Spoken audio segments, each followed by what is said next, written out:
ერთი. გამოუარა მე? კი.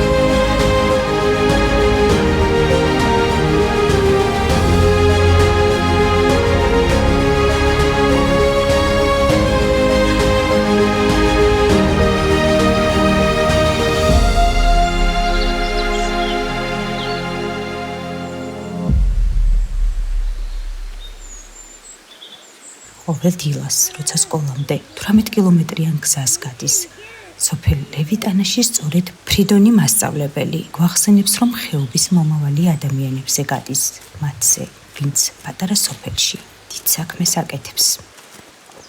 მე ვარ ფრიდონ ანდროზე ქოქაშვილი, ვცხოვრობ ზემო ბოშურში. ვარ 70 წლისა, მუშაობ ლევიტანის დაწყებით სკოლაში მასწავლებლად 2000 წლიდან. სოფელ ლევიტანაში დაწყებითი სკოლა არის 4 კლასი. სოფელში როდესაც ცხოვრობ, სამსახურიც კარგია რომ გააქვს. როდესაც ბავშვები გიყვარს, მე სკოლა ძალიან მისაღები არის ჩემთვისა, რომ სკოლაში მუშაობ. და გადავწყვიტე 2000 წელს რომ გამოსულიყავი სკოლაში და მუშაობ მასაკეთი. სულ ყველა საგნებს ვასწავლი: ქართულს, მათემატიკას, მუსიკა, ხელოვნება, სპორტი. მე და საზოგადოება, ბუნება. ამჟამად არის 3 ბავშვი და ერთ წელიწადს მე-4 კლასში მყავდა ერთი ბავშვი, დანარჩენი სულ ბავშვები არიან. ურწმას თხილი რათ უყვარ, მე რათ უყვარ ჭიჭია. მე ვინ ყოველ დილის ზესტარის მაგარი ბიჭია. გაჩმენდი ამუსამენდარი. პირველი რა არის? ლექსის პირველ ბაშკაში ამოვა. ჩემ სახლიდან სკოლამდე ზუსტად არის 9 კილომეტრი. კვირაში 2 დღე დადის ავტობუსი, დილით მოვდევ ყველან თუბნავდისა, ნახევარგზაზე რა ერთ სიტყვით რო თქვათ და დანარჩენი ფეხით მიწევს სიარული. ხშირად შეხვდებიან ხოლმე ეს ლანდშაფტის ხალხი, ესეც კი წამიყვანენ ხოლმე, მაგრამ მე იშვიათობა არის და ყოველ დღე მიწევს 18 კილომეტრი დღეში გავლა. წესრიგი ერთხანობას ეს ლანდშაფტის ხალხი ასუფთავებდნენ სულ ტერიტორიას, ამ ხეობას აიტყოდი, რომ ეს რა არის და სისუფთავე რო იქნება და კალაპოჩი რო ჩადგეს. ძალიან მიმზიდველი არის ჩვენი ხეობა და დასასვენებლადაც ძალიან კარგი არის და ალბათ რაღაცა გვეშველება მე რა ვიცი. გზაც რო გვექნება ასფალტის ბოლომდე რო გამოვა. ძალიან ბევრი რამე მიღწევები გვექნება მე ალბათ რა ვიცი.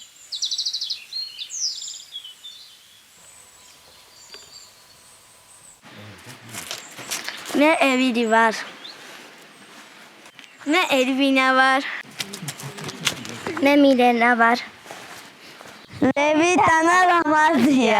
ეყოფა.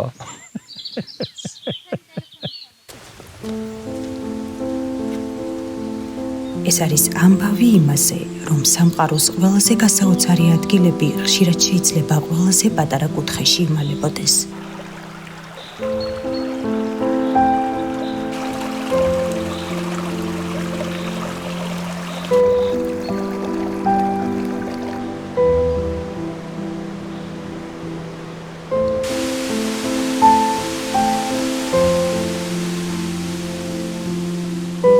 და თეძმის დაცული ლანდშაფტის მშვენება ბიისის ჩანჩქერია. აქ დრო თითქოს ნელდება, მხოლოდ წყლის ჟღერადობა რჩება, როგორც ხეობის პულსი. პატარძლის კაბის კალთებივით ჩამოედინება ჩანჩქერი კლდეებზე და ხეობას გრილი, გამჭირვალე სუნთქვით ავსებს. თითქოს მთელი ხეობა ერთდროულად ჩურჩულებს. აქ წყალი უბრალოდ კი არ ეშვება, თითქოს 1000 წლეულების ისტორიას ყვება.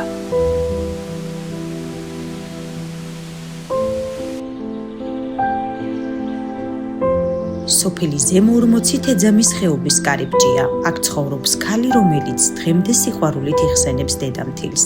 ხეობაში ასეთი სიყვარული იციან, დედამთილი როგორც დედა. მამამთილი როგორც მამა, რძალი როგორც ქალიშვილი და სიძე როგორც ვაჟიშვილი. ოჯახის მცნება დაცულ ლანდშაფტში უფლის შემდეგ ყველაზე წმინდა. ეს ტანის და თეძმის ხეობა, სადაც არა მარტო ბუნებას იცავენ, არამედ ტრადიციებსაც. ამას დაუფინდა.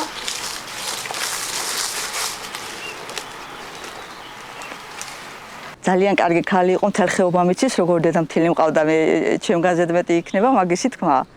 ძალიან თბილი ქალი იყო და ასწყვილი არ გამომივარო თქვა, რომ ძალიან კარგი ურთიერთობა ჰქონდა.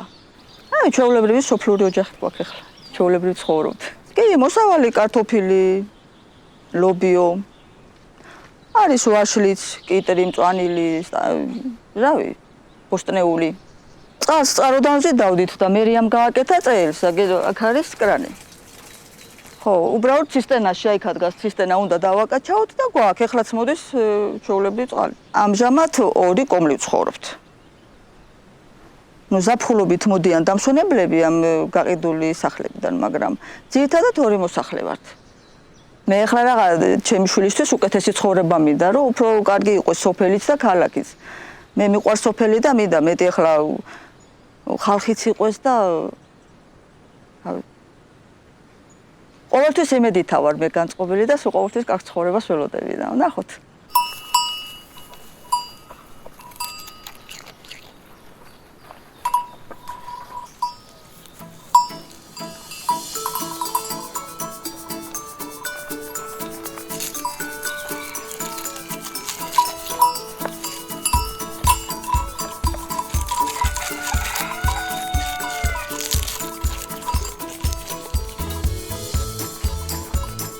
ხეობის ყველაზე ლამაზი ვაცი ბიში ცხოვრობს.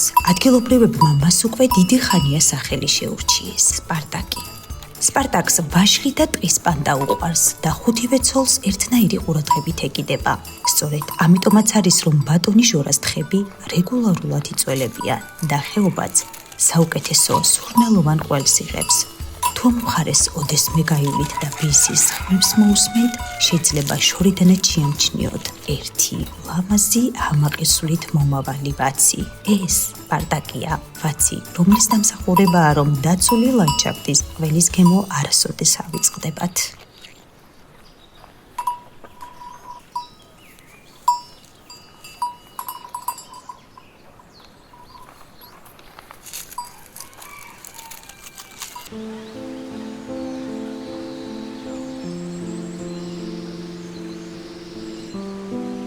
ტანას ხეობაში მდებარე სოფელი აილებში ძირითადად ეთნიკური აზერბაიჯანელები ცხოვრობენ.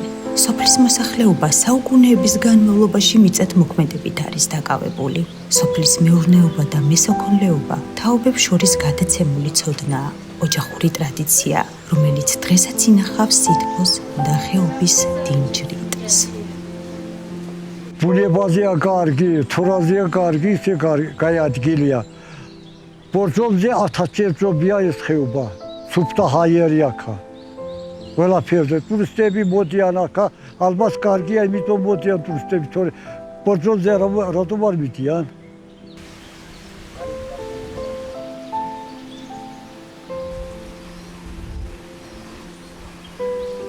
ორი ბიჭი მყავთ, 2 გოგო, გათხოვლები არიან გოგოები, ბიჭებიც სორსულიანი არიან. თედოთ მიდაში ცხოვრობენ ბიჭები, ხალი და მე ვარ აქა.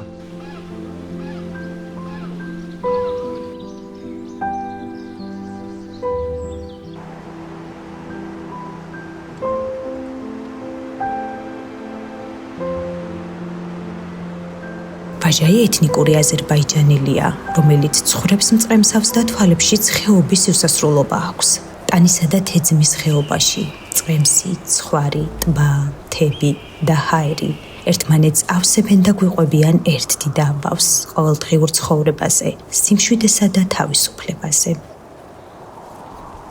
ქამალოღლი ვაჟაი, ლევიტანაში ვცხოვრობ, წყემსი ვართ. წყემსის დღეს არის რომ მაინც არ უშავს ახლა რომ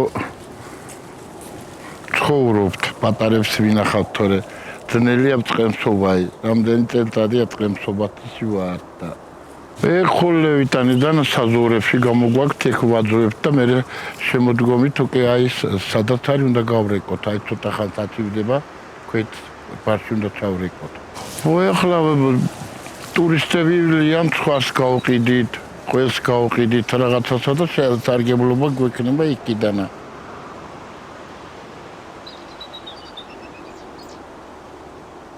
შენ ხო ვიცნობ კარგად ეს მეორესა გადმოიარეთ ხოლმე აი ხელწყაროში რო ჩავალთ ახლა აქა უხერხულად არის ყველაფერი იქ ღვინოც იქნება და თოხლიც იქნება და კარგად იქნება ორი განუყრელი მეგობარი, ორი რეინჯერი, ისინი არა მხოლოდ ლანდშაფტს იცავენ, არამედ ყოველდღიურად სწავლობენ მას. შექმნის დღიდან 2023 წელს რაც შეიქმნა, შემდეგ ვართ რეინჯერად.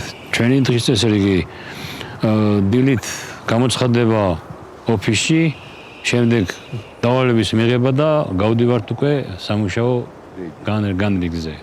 ვატარებთ რეიდებს, დავდებთ თუ საჭიროა მოითხოვს იმ ბრაკონიერს, რომელიც არ ემორჩილება იმ კანონებს, რაც არ შეიძლება გაკეთებული იყოს. და უნებართო ჭრას რაც შეეხება კიდე მაგასაც ვაკონტროლებთ, რომ უნებართო არაფერი მოიჭრას. მოსახლეობას ვეხმარებით, შეიძლება დაგვათარჩებით შეგვიძლია. და ვეროდებით შემდეგ დავალებებს. ლანდშაფტის სტატუსმა ხეობას მოუტანა ახლა ერთი წელი და ორი წელი თვეფეს მოუტანს, მაგრამ აიგრძალა უნებართო ჭრა, მასალის უნებართოდ გატანა, ბრაკონიერობა აღარ ხდება, თევზჭერა შემცირდა საგრძნობლად.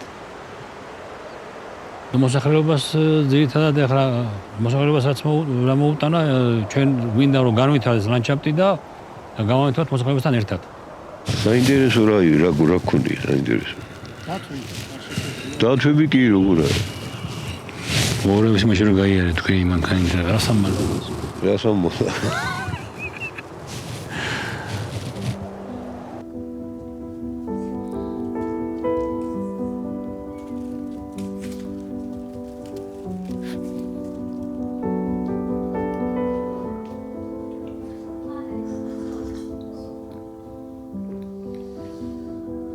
უბნებში სადაც დილაობით ჰაერი აკვარელივით გამჭირვალია, ცხოვრობს ქალი, რომელმაც სოფელს ახალი სუნთქვა დაუბრუნა.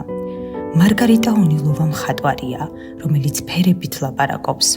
სახლი, სადაც ის ცხოვრობს, ოდესღაც მიტოვებული ნაგებობა იყო. დღეს კი არტ-თერაპიის სივრცეა.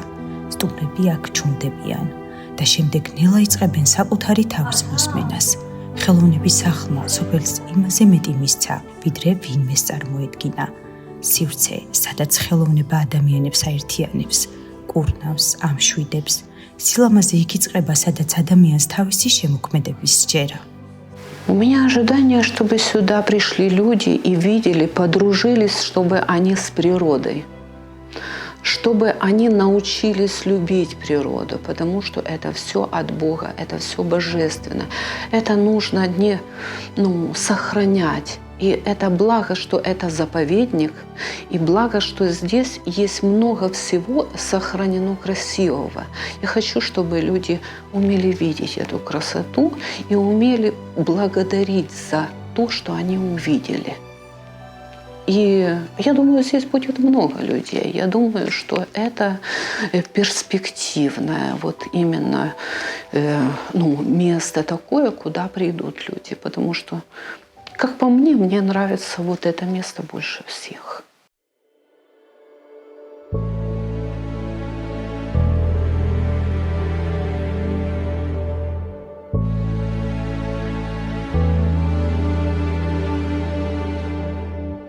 ტანათეცმის ლანდშაფტი მხოლოდ დაცული ტერიტორია არ არის.